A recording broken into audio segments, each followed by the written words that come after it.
आप देख रहे हैं भारत प्लस देश की बात।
आता है। इस दौरान लोग कुछ नया खरीदते हैं, अपने घरों को सजाते हैं, पुक्कलम बनाते हैं, ओणम सादिया का आनंद लेते हैं। तरह तरह के खेल और प्रतियोगिताएं भी होती हैं। ओणम की धूम तो आज दूर सुदूर विदेशों तक पहुंची हुई है। अमेरिका हो, यूरोप हो या खाड़ी देश हो, ओणम का उल्लास आपको हर कहीं मिल जाएगा। ओणम एक इंटरनेशनल फेस्टिवल बनता जा रहा है। साथियों, ओणम हमारी कृषि से जुड़ा हुआ पर्व है। ये हमारी ग्रामीण अर्थव्यवस्था के लिए भी एक नई शुरुआत का समय होता है। किसानों की शक्ति से ही तो हमारा जीवन, हमारा समाज चलता है। हमारे पर्व किसानों के परिश्रम से ही रंग बिरंगे बनते हैं। हमारे अन्नदाता को, किसानों की जीवनदायिनी शक्ति को वेदों में भी बहुत गौरवपूर्ण रूप से नमन किया गया है। ऋग्वेद में मंत्र है, अन्नानाम पतये नमः, अन्नानाम पतये नमः, क्षेत्राणाम पतये नमः। अर्थात अन्नदाता को नमन है, किसान को नमन है। हमारे किसानों ने कोरोना के इस कठिन परिस्थितियों में भी अपनी ताकत को साबित किया है। हमारे देश में इस बार खरीफ की फसल की बुआई पिछले साल के मुकाबले 7% ज्यादा हुई है। धान की रुपाई इस बार लगभग 10%, दालें लगभग 5%, मोटे अनाज, कोर्स सीरियल्स लगभग 3%, ऑयल सीड्स लगभग 13%, कपास लगभग 3% ज्यादा बोई गई है। मैं इसके लिए देश के किसानों को बधाई देता हूं, उनके परिश्रम को नमन करता हूं। मेरे प्यारे देशवासियों, कोरोना के इस कालखंड में देश कई मोर्चों पर एक साथ लड़ रहा है, लेकिन इसके साथ साथ कई बार मन में ये भी सवाल आता रहा कि इतने लंबे समय तक घरों में रहने के कारण मेरे छोटे छोटे बाल मित्रों का समय कैसे बीतता होगा। और इसी से मैंने गांधीनगर की चिल्ड्रन यूनिवर्सिटी, जो दुनिया में एक अलग तरह का प्रयोग है, भारत सरकार के महिला और बाल विकास मंत्रालय, शिक्षा मंत्रालय, सूक्ष्म लघु और मध्यम उद्योग मंत्रालय, इन सभी के साथ मिलकर हम बच्चों के लिए क्या कर सकते हैं, इस पर मंथन किया, चिंतन किया। मेरे लिए ये बहुत सुखद था, लाभकारी भी था, क्योंकि एक प्रकार से ये मेरे लिए भी कुछ नया जानने का, नया सीखने का अवसर बन गया। साथियों, हमारे चिंतन का विषय था खिलौने और विशेषकर भारतीय खिलौने। हमने इस बात पर मंथन किया कि भारत के बच्चों को नए नए टॉयज कैसे मिले, भारत टॉय प्रोडक्शन का बहुत बड़ा हब कैसे बने। वैसे मैं मन की बात सुन रहे बच्चों के माता पिता से क्षमा मांगता हूं, क्योंकि हो सकता है उन्हें अब ये मन की बात सुनने के बाद खिलौनों की नई नई डिमांड सुनने का शायद एक नया काम सामने आ जाएगा। साथियों, खिलौने जहां एक्टिविटी को बढ़ाने वाले होते हैं, तो खिलौने हमारी आकांक्षाओं को भी उड़ान देते हैं। खिलौने केवल मन ही नहीं बहलाते, खिलौने मन बनाते भी हैं और मकसद गढ़ते भी हैं। मैंने कहीं पढ़ा कि खिलौनों के संबंध में गुरुदेव रविंद्रनाथ टैगोर ने कहा था कि बेस्ट टॉय वो होता है जो इनकम्प्लीट हो, ऐसा खिलौना जो अधूरा हो और बच्चे मिलकर खेल खेल में उसे पूरा करें। गुरुदेव टैगोर ने कहा था कि जब वो छोटे थे तो खुद की कल्पना से घर में मिलने वाले सामानों से ही अपने दोस्तों के साथ अपने खिलौने और खेल बनाया करते थे। लेकिन एक दिन बचपन के उन मौज मस्ती भरे पलों में बड़ों का दखल हो गया। हुआ ये था कि उनका एक साथी एक बड़ा और सुंदर सा विदेशी खिलौना लेकर आ गया। खिलौनों को लेकर इतराते हुए अब सब साथी का ध्यान खेल से ज्यादा खिलौने पर रह गया। हर किसी के आकर्षण का केंद्र खेल नहीं रहा, खिलौना बन गया। जो बच्चा कल तक सबके साथ खेलता था, सबके साथ रहता था, घुल मिल जाता था, खेल में डूब जाता था, वो अब दूर रहने लगा। एक तरह से बाकी बच्चों से भेद का भाव उसके मन में बैठ गया। महंगे खिलौने में बनाने के लिए भी कुछ नहीं था, सीखने के लिए भी कुछ नहीं था। यानी कि एक आकर्षक खिलौने ने एक उत्कृष्ट बच्चे को कहीं दबा दिया, छिपा दिया, मुरझा दिया। इस खिलौने ने धन का, संपत्ति का, जरा बड़प्पन का प्रदर्शन कर लिया, लेकिन उस बच्चे की क्रिएटिव स्पिरिट को बढ़ने और संवरने से रोक दिया। खिलौना तो आ गया, पर खेल खत्म हो गया और बच्चे का खिलना भी खो गया। इसलिए गुरुदेव कहते थे कि खिलौने ऐसे होने चाहिए जो बच्चे के बचपन को बाहर लाएं, उसकी क्रिएटिविटी को सामने लाएं। बच्चों के जीवन के अलग अलग पहलू पर खिलौनों का जो प्रभाव है, इस पर राष्ट्रीय शिक्षा नीति में भी बहुत ध्यान दिया गया है। खेल खेल में सीखना, खिलौने बनाना सीखना, खिलौने जहां बनते हैं वहां की विजिट करना, इन सबको करिकुलम का हिस्सा बनाया गया है। साथियों, हमारे देश में लोकल खिलौनों की बहुत समृद्ध परंपरा रही है। कई प्रतिभाशाली और कुशल कारीगर हैं जो अच्छे खिलौने बनाने में महारत रखते हैं। भारत के कुछ क्षेत्र टॉय क्लस्टर्स यानी खिलौने के केंद्र के रूप में भी विकसित हो रहे हैं, जैसे कर्नाटक के रामनगरम में चन्नापटना, आंध्र प्रदेश के कृष्णा में कोंडापल्ली, तमिलनाडु में तंजौर, असम में धुबरी, उत्तर प्रदेश का वाराणसी। कई ऐसे स्थान हैं, कई नाम गिना सकते हैं। आपको ये जानकर आश्चर्य होगा कि global toy industry 7 lakh crore रुपए से भी अधिक की है। 7 लाख करोड़ रुपयों का इतना बड़ा कारोबार, लेकिन भारत का हिस्सा उसमें बहुत कम है। अब आप सोचिए कि जिस राष्ट्र के पास इतनी विरासत हो, परंपरा हो, विविधता हो, युवा आबादी हो, क्या खिलौनों के बाजार में उसकी हिस्सेदारी इतनी कम होनी हमें अच्छा लगेगा क्या? जी नहीं, ये सुनने के बाद आपको भी अच्छा नहीं लगेगा। देखिए साथियों, टॉय इंडस्ट्री बहुत व्यापक है। गृह उद्योग हो, छोटे और लघु उद्योग हो, एमएसएमईज हो, इसके साथ साथ बड़े उद्योग और निजी उद्यमी भी इसके दायरे में आते हैं। इसे आगे बढ़ाने के लिए देश को मिलकर मेहनत करनी होगी।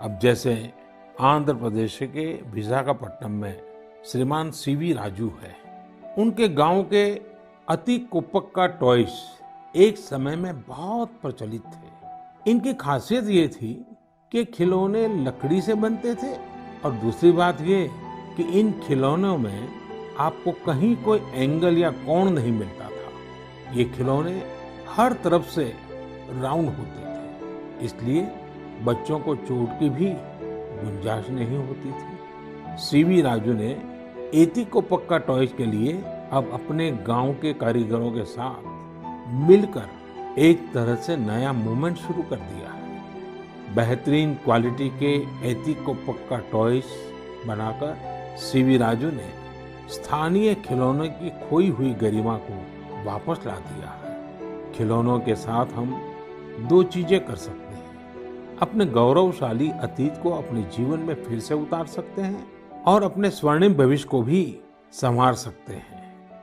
मैं अपने स्टार्टअप मित्रों को, हमारे नए उद्यमियों से कहता हूँ, टीम अप फॉर टॉयज।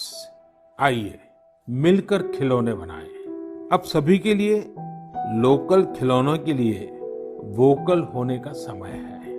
आइए हम अपने युवाओं के लिए कुछ नए प्रकार के अच्छी क्वालिटी वाले खिलौने बनाते हैं। खिलौना वो हो जिसकी मौजूदगी में बचपन खिले भी, खिलखिलाए भी। हम ऐसे खिलौने बनाएं जो पर्यावरण के भी अनुकूल हो।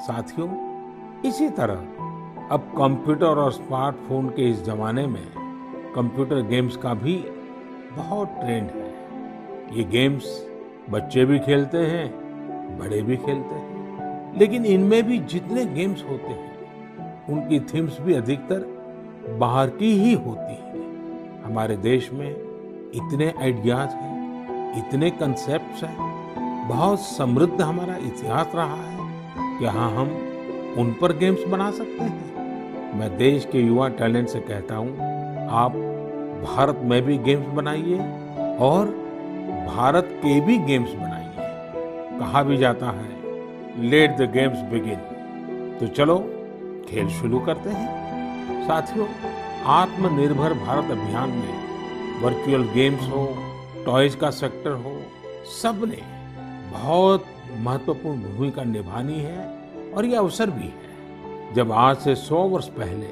असहयोग आंदोलन शुरू हुआ तो गांधी जी ने लिखा था कि असहयोग आंदोलन देशवासियों में आत्मसम्मान और अपनी शक्ति का बोध कराने का एक प्रयास है। आज जब हम देश को आत्मनिर्भर बनाने का प्रयास कर रहे हैं तो हमें पूरे आत्मविश्वास के साथ आगे बढ़ना है। हर क्षेत्र में देश को आत्मनिर्भर बनाना है।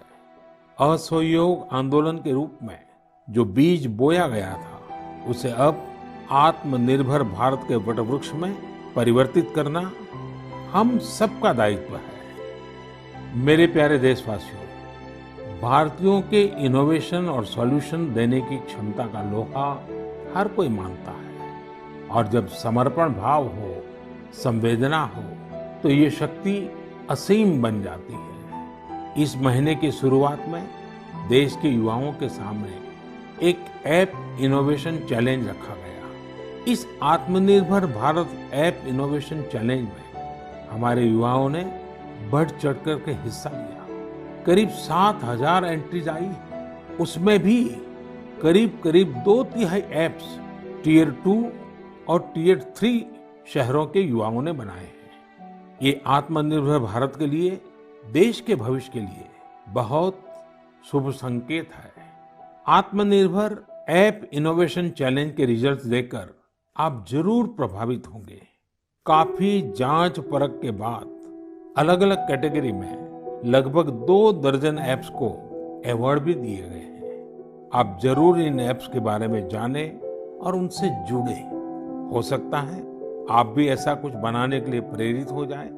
इनमें एक ऐप है कुटुकी किड्स लर्निंग ऐप। ये छोटे बच्चों के लिए ऐसा इंटरेक्टिव ऐप है जिसमें गानों और कहानियों के जरिए बात बात में ही बच्चे मैथ साइंस में बहुत कुछ सीख सकते हैं। इसमें एक्टिविटीज भी हैं, खेल भी हैं। इसी तरह एक माइक्रो ब्लॉगिंग प्लेटफॉर्म का भी ऐप है। इसका नाम है कू, KOO कू। इसमें हम अपनी मातृभाषा में टेक्स्ट, वीडियो और ऑडियो के जरिए अपनी बात रख सकते हैं, इंटरेक्ट कर सकते हैं। इसी तरह चिंगारी ऐप भी युवाओं के बीच काफी पॉपुलर हो रहा है। एक ऐप है आस्क सरकार। इसमें चैटबॉट के जरिए आप इंटरेक्ट कर सकते हैं और किसी भी सरकारी योजना के बारे में सही जानकारी हासिल कर सकते हैं, वो भी टेक्स्ट, ऑडियो और वीडियो तीनों तरीकों से। ये आपकी बड़ी मदद कर सकता है। एक और ऐप है स्टेप सेट गो। ये फिटनेस ऐप है। आप कितना चले, कितनी कैलोरीज बर्न की, ये सारा हिसाब ये ऐप रखता है और आपको फिट रहने के लिए मोटिवेट भी करता है। मैंने कुछ ही उदाहरण दिए हैं। कई और ऐप्स ने भी इस चैलेंज को जीता है। कई बिजनेस ऐप्स हैं, गेम्स के ऐप्स हैं, जैसे = books and expense, Zoho workplace, FTC talent. आप इनके बारे में नेट पर सर्च करिए, आपको बहुत जानकारी मिलेगी। आप भी आगे आए, कुछ इनोवेट करें, कुछ इम्प्लीमेंट करें। आपके प्रयास आज के छोटे छोटे स्टार्टअप्स कल बड़ी बड़ी कंपनियों में बदलेंगे और दुनिया में भारत की पहचान बनेंगे। और आप ये मत भूलिए कि आज जो दुनिया में बहुत बड़ी बड़ी कंपनियां नजर आती है ना, वे भी कभी स्टार्टअप हुआ करती थी। प्रिय देशवासियों, हमारे यहाँ के बच्चे, हमारे विद्यार्थी अपनी पूरी क्षमता दिखा पाए, अपना सामर्थ्य दिखा पाए, इसमें बहुत बड़ी भूमिका न्यूट्रिशन की भी होती है, पोषण की भी होती है।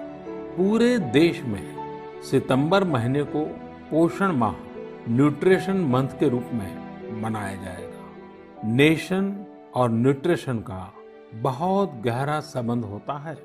हमारे यहाँ एक कहावत है, यथा अन्नम तथा मन्नम, यानी जैसा अन्न होता है वैसा ही हमारा मानसिक और बौद्धिक विकास भी होता है। एक्सपर्ट्स कहते हैं कि शिशु को गर्भ में और बचपन में जितना अच्छा पोषण मिलता है उतना अच्छा उसका मानसिक विकास होता है और वो स्वस्थ रहता है।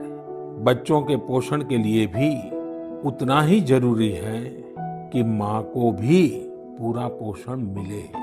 और पोषण या न्यूट्रिशन का मतलब केवल इतना ही नहीं होता कि आप क्या खा रहे हैं, कितना खा रहे हैं, कितनी बार खा रहे हैं। इसका मतलब है आपके शरीर को कितने जरूरी पोषक तत्व, न्यूट्रिएंट्स मिल रहे हैं। आपको आयरन, कैल्शियम मिल रहे हैं या नहीं, सोडियम मिल रहा है या नहीं, विटामिन्स मिल रहे हैं या नहीं, ये सब न्यूट्रिशन के बहुत इंपॉर्टेंट एस्पेक्ट्स हैं।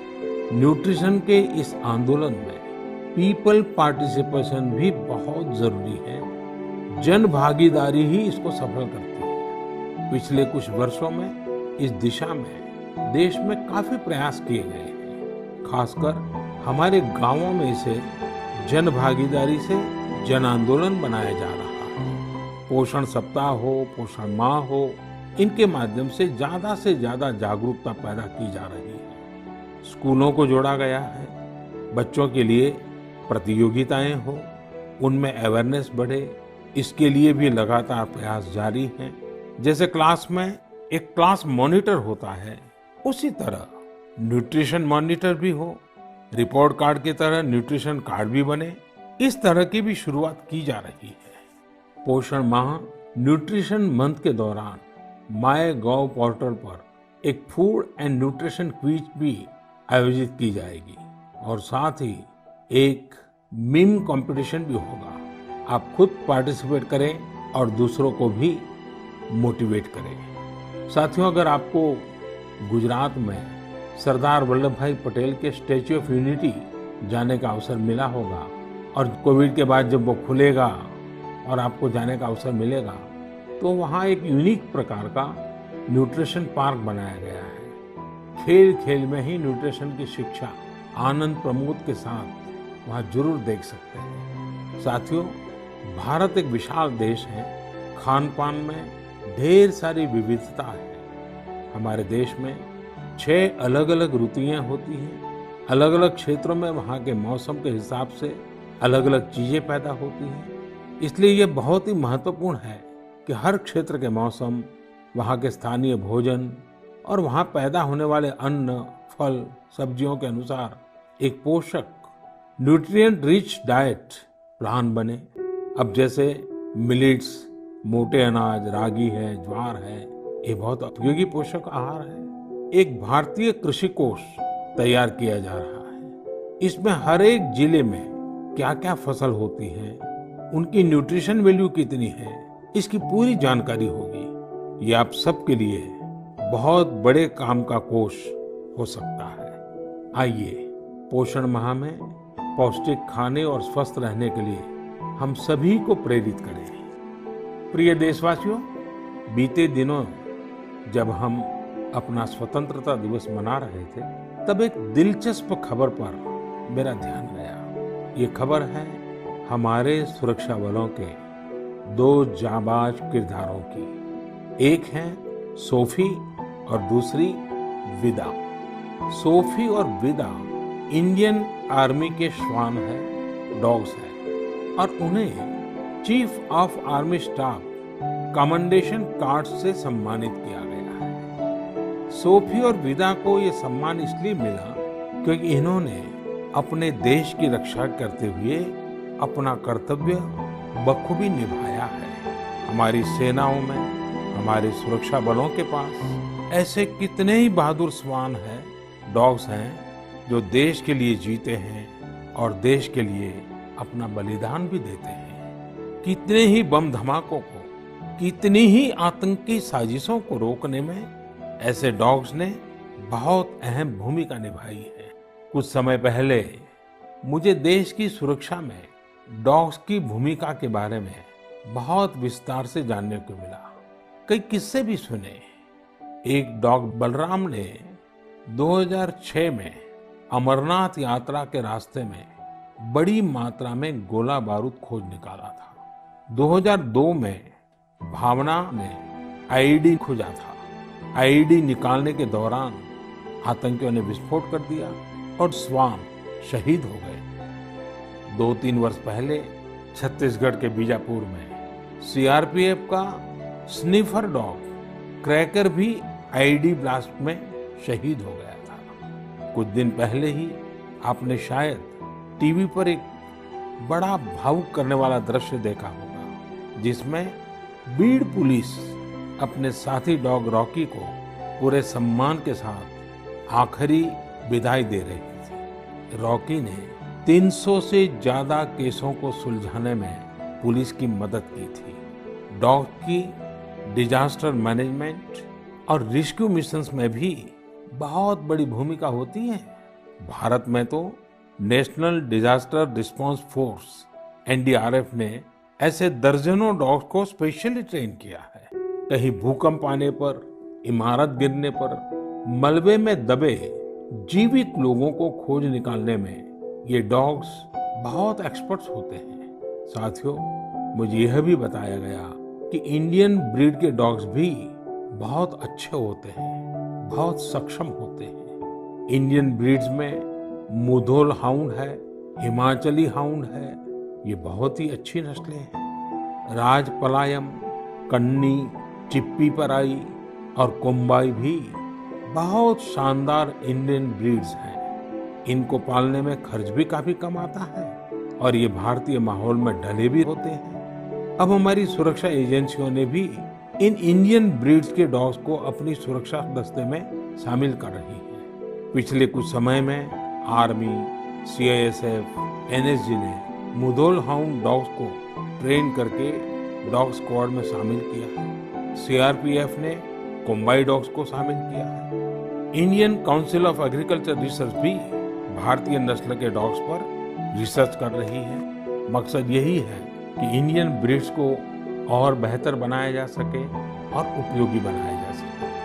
आप इंटरनेट पर इनके नाम सर्च करिए, इनके बारे में जानिए। आप इनकी खूबसूरती, इनकी क्वालिटी देखकर हैरान हो जाएंगे। अगली बार जब भी आप डॉग पालने की सोचें, आप जरूर इनमें से ही किसी इंडियन ब्रीड के डॉग को घर लाएं। आत्मनिर्भर भारत जब जन मन का मंत्र बन ही रहा है, तो कोई भी क्षेत्र इससे पीछे कैसे छूट सकता है। मेरे प्रिय देशवासियों, कुछ दिनों बाद 5 सितंबर को हम शिक्षक दिवस मनाएंगे। हम सब जब अपने जीवन की सफलताओं को, अपनी जीवन यात्रा को देखते हैं, तो हमें अपने किसी न किसी शिक्षक की याद अवश्य आती है।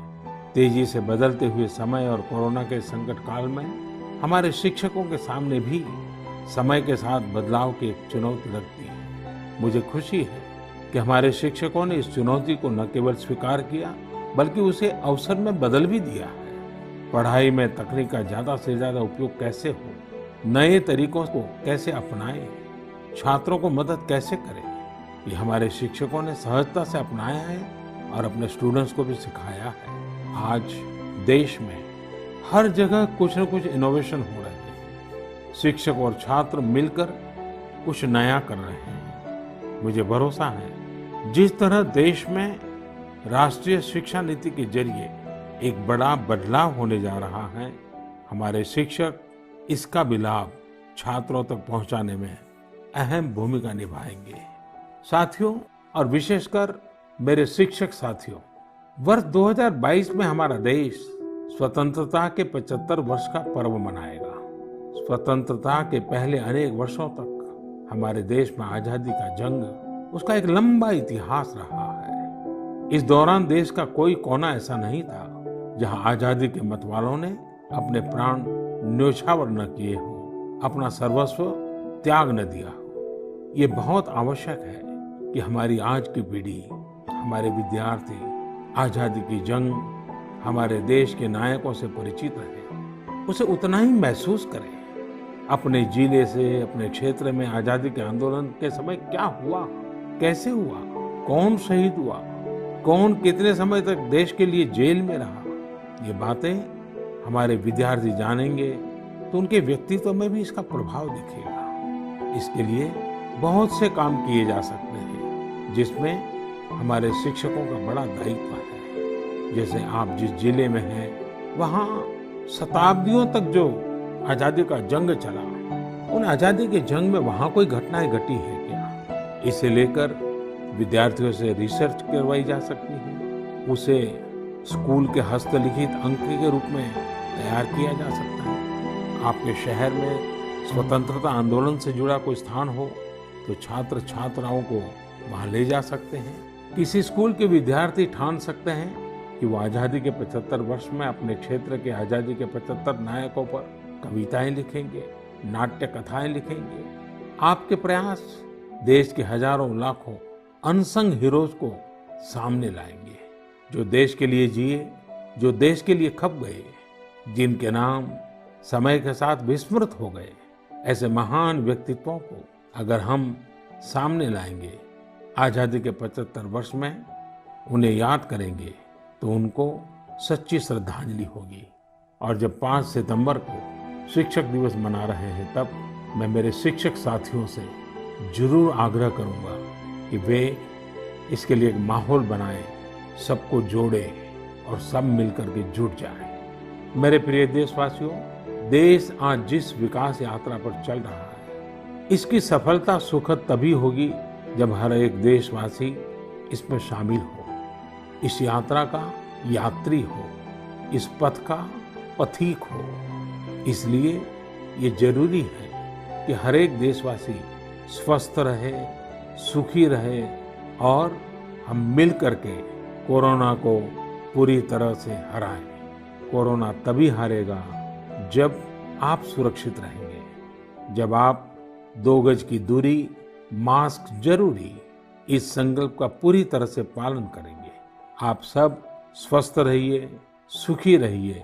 इन्हीं शुभकामनाओं के साथ अगली मन की बात में फिर मिलेंगे। बहुत बहुत धन्यवाद। नमस्कार। आप देख रहे हैं भारत प्लस, देश की बात।